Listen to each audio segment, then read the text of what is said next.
اعوذ باللہ من الشیطان الرجیم بسم اللہ الرحمن الرحیم۔ ناظرین و سامعین السلام علیکم ورحمۃ اللہ وبرکاتہ۔ پروگرام حی علی الفلاح میں آپ کو خوش آمدید کہتا ہوں۔ آج ہم انشاءاللہ العزیز سورۃ بقرہ کا رکوع نمبر 7، 8 اور 9 تلاوت کرنے کی سعادت حاصل کریں گے اور اس کا ترجمہ بھی پڑھیں گے۔ اعوذ باللہ من الشیطان الرجیم بسم اللہ الرحمن الرحیم۔ ان الذین آمنوا والذین حادوا والنصارى والصابئین من آمن باللہ والیوم الآخر وعمل صالحا فلہم اجرہم عند ربہم ولا خوف علیہم ولا ہم یحزنون۔ اور بے شک ایمان والے نیز یہودی اور نصرانی اور ستارہ پرست صابئین، اور وہ کہ جو ان میں سے سچے دل سے اللہ پر ایمان لے آئیں، والیوم الآخری اور یوم آخر پر ایمان لے آئیں، وعمل صالحا اور صالح عمل کریں، فلہم اجرہم ان کے لیے اجر ہے، عند ربہم ان کے رب کے ہاں، ولا خوف علیہم ولا ہم یحزنون اور نہ تو انہیں کوئی اندیشہ ہوگا اور نہ ان کو کوئی غم ہوگا۔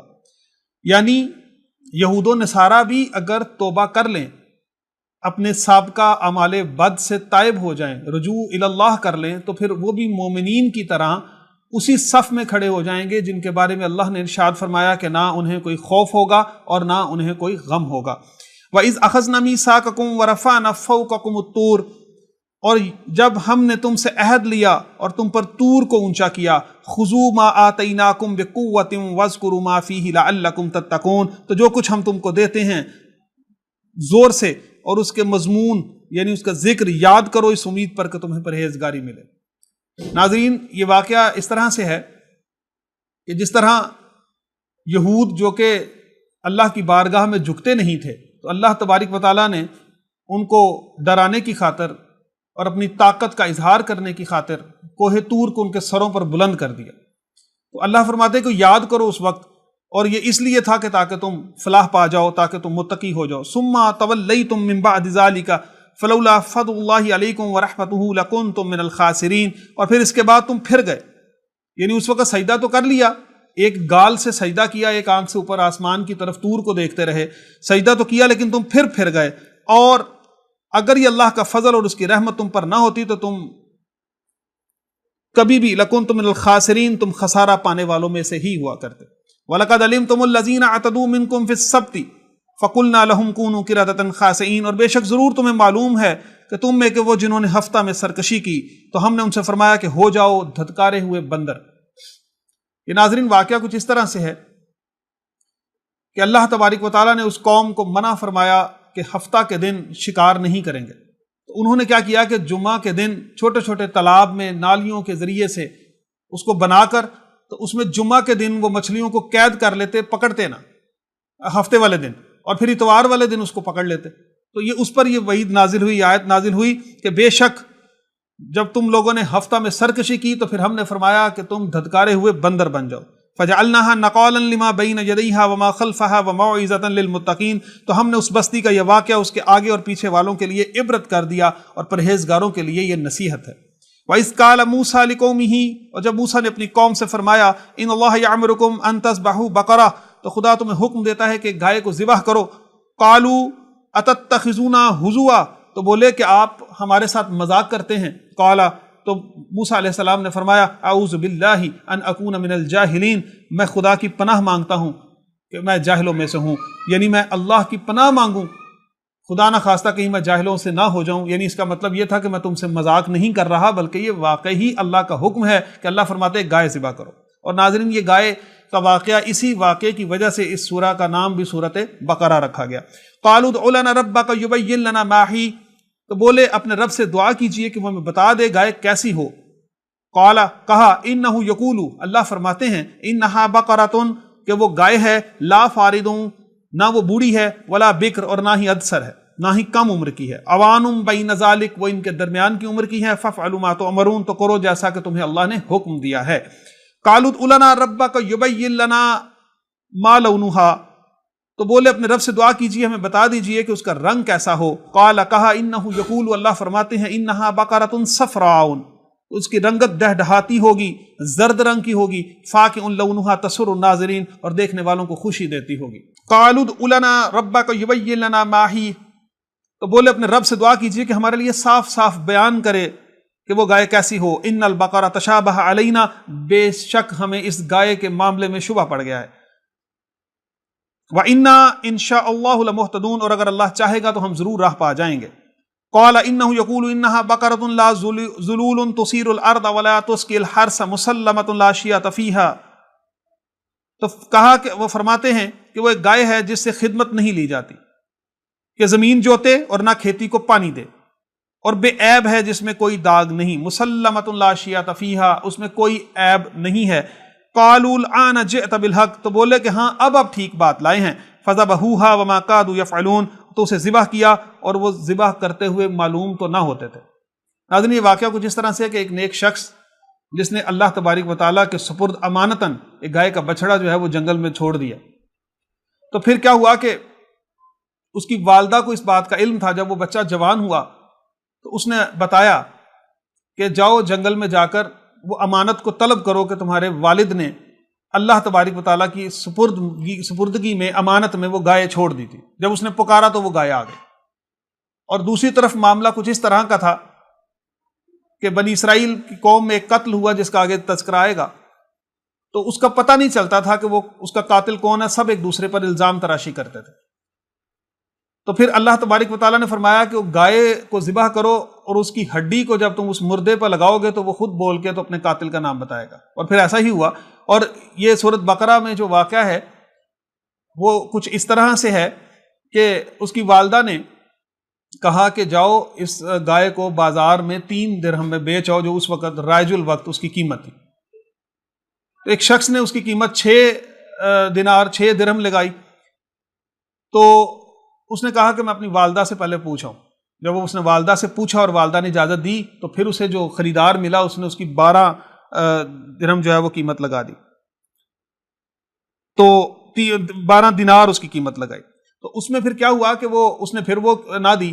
تو بعد میں پتا چلا کہ وہ ایک فرشتہ تھا اور وہ اس کی آزمائش کر رہا تھا. پھر انہوں نے بتایا کہ ایسے ایسے تمہارے پاس خریدار آئیں گے، تم اس سے منہ مانگی قیمت کے عوض اس کو فروخت کرنا، اور وہ قیمت اتنی ہونی چاہیے کہ اس کی کھال میں سونا بھر جائے. تو یہ اس طرح سے اللہ تبارک و تعالیٰ نے اس نیک شخص کی اولاد کی اس طرح سے مدد بھی فرمائی. اور دوسری طرف ہمیں اس سے یہ سبق بھی ملتا ہے کہ جب اللہ تبارک و تعالیٰ نے فرمایا کہ گائے ذبح کرو تو وہ کر دیتے تو ٹھیک ہوتا. وہ جتنا سوال کرتے گئے اتنا معاملہ الجھتا چلا گیا، اتنے ہی زیادہ اس میں اللہ تبارک و تعالیٰ نے نشانیاں بتائیں جو کہ مشکل تھی.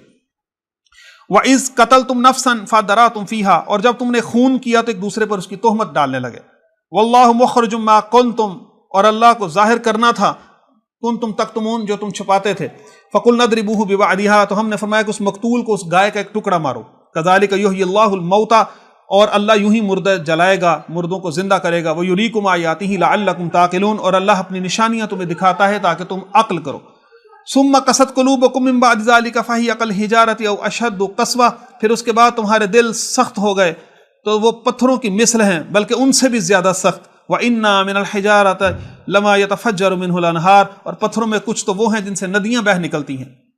وَإِنَّ مِنْهَا لَمَا يَشَقَّقُ فَيَخْرُجُ مِنْهُ الْمَاءُ، اور کچھ وہیں جو پھٹ جاتے ہیں تو ان سے پانی نکلتا ہے. وَإِنَّا مِنْهَا لَمَا يَحْبِطُ مِنْ خَشْيَةِ اللَّهِ، اور کچھ تو وہ ہیں جو اللہ کے ڈر سے گر پڑتے ہیں. وَمَا اللَّهُ بِغَافِلٍ عَمَّا تَعْمَلُونَ، اور اللہ تمہارے اعمال سے بے خبر نہیں ہے. ناظرین، یہ بڑی سوچنے والی اور فکر انگیز آیا مبارکہ ہے کہ کچھ پتھر ایسے ہیں جو بلندی سے اللہ کے خوف سے گر جاتے ہیں، کچھ ایسے ہیں جو اتنے نرم ہوتے ہیں کہ ان میں سے پانی رستا ہے، ان میں سے نہریں نکلتی ہیں. تو ہمیں سوچنا چاہیے کہ کیا ہم ان پتھروں سے بھی زیادہ سخت دل ہو گئے کہ ہماری آنکھوں سے آنسو نہیں بہتے. افتطمعون ان يؤمنوا لكم وقد كان فريق منهم يسمعون كلام الله ثم يحرفونه من بعد ما عقلوه وهم يعلمون. تو اے مسلمانوں، کیا تمہیں یہ طمع ہے کہ یہ یہودی تمہارا یقین لائیں گے؟ اور ان میں تو ایک گروہ وہ تھا کہ اللہ کا کلام سنتے پھر سمجھنے کے بعد اسے دانستہ طور پر بدل دیتے.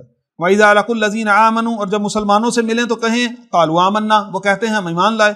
وَإِذَا خَلَا بَعْضُهُمْ إِلَىٰ بَعْضٍ، اور جب آپس میں اکیلے ہوں قالوا، تو کہتے ہیں تحدثونہم بما فتح اللہ علیکم لیحاجوکم بہ عند ربکم افلا تعقلون، تو وہ کہیں کہ وہ علم جو اللہ نے تم پر کھولا مسلمانوں سے بیان کیے دیتے ہو کہ اس سے تمہارے رب کے ہاں تم ہی پر حجت لائیں، تو کیا تمہیں عقل نہیں ہے؟ اولا یعلمون ان اللہ یعلم ما یسرون وما یعلنون، تو کیا نہیں جانتے کہ اللہ جانتا ہے جو کچھ وہ چھپاتے ہیں اور جو کچھ وہ ظاہر کرتے ہیں. وَمِنْهُمْ أُمِّيُّونَ لَا يَعْلَمُونَ الْكِتَابَ إِلَّا أَمَانِيَّ وَإِنْهُمْ إِلَّا يَظُنُّونَ، اور ان میں کچھ ان پڑھ ہیں کہ جو کتاب کو نہیں جانتے مگر زبانی پڑھ لینا، یا کچھ اپنی من گھڑت اور وہ نرے گمان میں ہیں یعنی ظن میں ہیں۔ فَوَيْلٌ لِّلَّذِينَ يَكْتُبُونَ الْكِتَابَ بِأَيْدِيهِمْ، تو خرابی ہے ان کے لیے جو کتاب اپنے ہاتھ سے لکھیں۔ ثم یقولون ھذا من عند اللہ، پھر کہہ دیں کہ یہ خدا کے پاس سے ہے، لیشتروا بہ ثمنا قلیلا، کہ اس کے عوض تھوڑے دام حاصل کریں۔ فویل لہم مما کتبت ایدیہم وویل لہم مما یکسبون، اور ان کے لیے تو ان کے ہاتھوں کے لکھے سے خرابی ہے اس کمائی سے۔ یہ اللہ تبارک و تعالیٰ نے آیہ مبارکہ اس لیے نازل فرمائی کہ یہود و نصارہ جو قرآن کو نہیں مانتے تھے تو یہ الزام لگاتے تھے کہ یہ تو اپنے ہاتھ سے لکھا ہوا کلام ہے، یہ تو کسی بشر کا کلام ہے۔ اس پر اللہ نے فرمایا کہ یہ کسی بشر کا کلام نہیں ہے، یہ کسی کے ہاتھ سے لکھا ہوا نہیں، بلکہ یہ میرا اپنا کلام ہے۔ وَقَالُوا لَن تَمَسَّنَا النَّارُ إِلَّا أَيَّامًا مَّعْدُودَاتٍ، اور بولے کہ ہمیں تو آگ نہ چھوئے گی مگر گنتی کے دن۔ یہ یہود و نصارہ یہ بات کرتے تھے کہ کوئی بات نہیں، اگر جہنم بھی ہوگی تو ہم چند دن ہیں وہاں رہ لیں گے۔ تو اس کے بارے میں فرمایا کہ تم یہ کہتے ہو کہ آگ نہ چھوئے گی مگر گنتی کے دن، قل، تو فرما دیجئے اتخذتم عند اللہ عہدا، کیا خدا نے تم سے کوئی عہد لے رکھا ہے؟ فلن یخلف اللہ عہدہ، کہ جب تو اللہ ہرگز اپنا عہد خلاف نہ کرے گا۔ ام تقولون علی اللہ ما لا تعلمون، یا خدا پر وہ بات کہتے ہو جس کا تمہیں علم نہیں ہے۔ بلا من کسب سیئۃ واحاطت بہ خطیئتہ فاولئک اصحاب النار هم فیہا خالدون، ہاں کیوں نہیں جو گناہ کمائے اور اس کی خطا اسے گھیر لے وہ دوزخ والوں میں سے ہے اور ہمیشہ اس میں رہنا ہے۔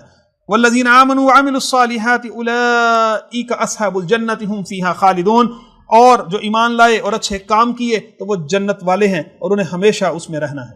وَإِذْ أَخَذْنَا مِيثَاقَ بَنِي إِسْرَائِيلَ لَا تَعْبُدُونَ إِلَّا اللَّهَ وَبِالْوَالِدَيْنِ إِحْسَانًا وَذِي الْقُرْبَى وَالْيَتَامَى وَالْمَسَاكِينِ وَقُولُوا لِلنَّاسِ حُسْنًا وَأَقِيمُوا الصَّلَاةَ وَآتُوا الزَّكَاةَ ثُمَّ تَوَلَّيْتُمْ إِلَّا قَلِيلًا مِّنكُمْ وَأَنتُم مُعْرِضُونَ۔ اور پھر جب ہم نے بنی اسرائیل سے عہد لیا، وَإِذْ أَخَذْنَا مِيثَاقَ بَنِي إِسْرَائِيلَ لَا تَعْبُدُونَ إِلَّا اللَّهَ، کہ اللہ کے سوا کسی کی عبادت نہیں کریں گے۔ وَبِالْوَالِدَيْنِ إِحْسَانًا، اپنے ماں باپ کے ساتھ بھلائی کرو۔ وَذِي الْقُرْبَى وَالْيَتَامَى، اور رشتہ داروں یتیموں کے ساتھ، والمساکین اور مسکینوں سے، وقولوا للناس حسنا، اور لوگوں کے ساتھ اچھی بات کہو، واقیموا الصلاۃ، نماز کو قائم کرو، وآتوا الزکاۃ، اور زکوٰۃ ادا کرو۔ ثم تولیتم، پھر تم پھر گئے، الا قلیل، مگر تم میں کے تھوڑے، منکم وانتم موردون، اور تم روح گرداں ہو، تم اعراض کرنے والے ہو، پھرنے والے ہو۔ وَإِذْ أَخَذْنَا مِيثَاقَكُمْ لَا تَسْفِكُونَ دِمَاءَكُمْ وَلَا تُخْرِجُونَ أَنفُسَكُمْ مِنْ دِيَارِكُمْ، اور جب ہم نے تم سے عہد لیا کہ اپنوں کا خون نہ بہانا اور اپنوں کو اپنی بستیوں سے نہ نکالنا۔ ثم اقررتم، پھر تم نے اس کا اقرار کیا، وانتم تشہدون، اور تم گواہ بھی ہو۔ ثم انتم ہؤلاء تقتلون انفسکم وتخرجون فریقا منکم من دیارہم، پھر یہ جو تم ہو اپنوں کو قتل کرنے لگے اور اپنوں میں سے ایک گروہ کو ان کے وطن سے نکالتے ہو۔ تظاہرون علیہم بالاسم والعدوان، اور ان کے مخالف کو گناہ اور زیادتی میں مدد دیتے ہو۔ وَإِن يَأْتُوكُمْ أُسَارَىٰ تُفَادُوهُمْ وَهُوَ مُحَرَّمٌ عَلَيْكُمْ، اور اگر وہ قیدی ہو کر تمہارے پاس آئیں تو بدلہ دے کر چھڑا لیتے ہو۔ علیکم اخراجہم، ان کا نکالنا تم پر حرام ہے۔ وَهُوَ مُحَرَّمٌ عَلَيْكُمْ اخراجہم، ان کا نکالنا تم پر حرام ہے۔ افتؤمنون ببعض الکتاب وتکفرون ببعض، تو کیا خدا کے کچھ حکموں پر ایمان لاتے ہو اور کچھ سے انکار کرتے ہو۔ فما جزاء من یفعل ذلک منکم الا خزی فی الحیاۃ الدنیا، اور تو جو تم میں ایسا کرے اس کا بدلہ کیا ہے مگر یہ کہ دنیا میں رسوا ہوگا۔ وَيَوْمَ الْقِيَامَةِ، اور یوم قیامت میں بھی، يُرَدُّونَ إِلَىٰ أَشَدِّ الْعَذَابِ، تو سخت ترین عذاب کی طرف پھیرے جائیں گے۔ وَمَا اللَّهُ بِغَافِلٍ عَمَّا تَعْمَلُونَ، اور اللہ تمہارے اعمال سے بے خبر نہیں ہے۔ أُولَٰئِكَ الَّذِينَ اشْتَرَوُا الْحَيَاةَ الدُّنْيَا بِالْآخِرَةِ فَلَا يُخَفَّفُ عَنْهُمُ الْعَذَابُ وَلَا هُمْ يُنصَرُونَ، اور یہ ہیں وہ لوگ جنہوں نے آخرت کے بدلے دنیا کی زندگی کو مول لی، تو ان پر سے عذاب ہلکا نہ ہوگا اور نہ ہی ان کی کوئی مدد کی جائے گی۔ استغفر اللہ، وما علینا الا البلاغ المبین۔